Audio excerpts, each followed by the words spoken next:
crystal clear on the morning of June 2009 in Hackensack, New Jersey.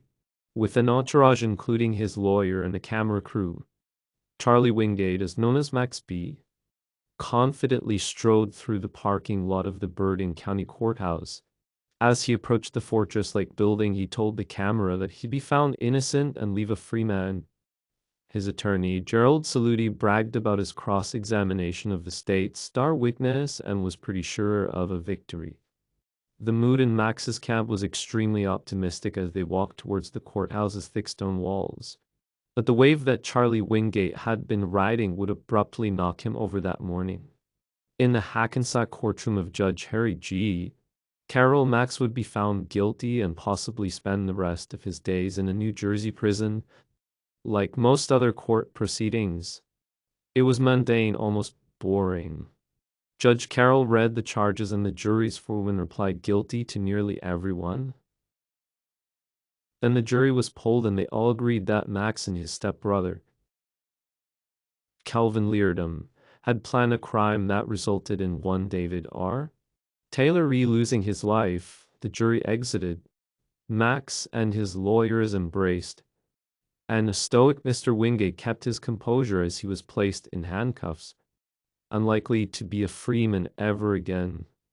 On January 18, 2005, inmate 97 at 2823, as known as Charlie Wingate, walked out of the Oneida Correctional Facility on an 8-year bid for robbery in the first degree. He had maxed out, no pun intended. It would appear that Max came out determined to make up for lost time.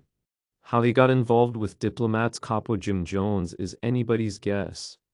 But Max certainly must have made an impression. 7 months after his release from prison, the rapper-singer was heavily featured on Jones' second solo album Harlem Diary of a Summer. In fact, the lead single Baby Girl was co-written by Max and got fairly significant radio play, considering the independent nature of the release. Whatever else one might say about Joe Stone's Guillermo Jones, as known as Jim Capo Jones, no one could say that he's a man who would let an opportunity pass him by, having started his career as a hype man for his friend. Harlem rapper Cameron Jones did not hesitate to walk through the doors Kim opened for him. Along with another Cameron G. Jules Santana, they formed the Diplomats. Once Cameron strong-armed his way out of a bad record deal with Sony Epic, almost immediately Cam signed with Rockefeller Records.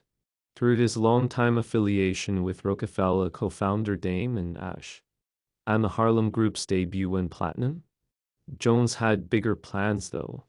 When the majors weren't interested, he launched his solo career through a new label called E1 Records.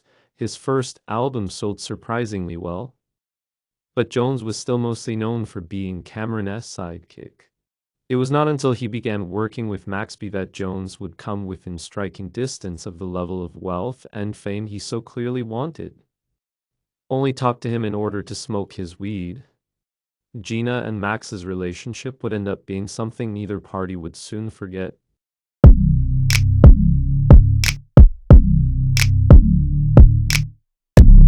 If you want to support me, make sure you go and hit Nene Marie 37 in her inbox if you want a signed copy of my book, man.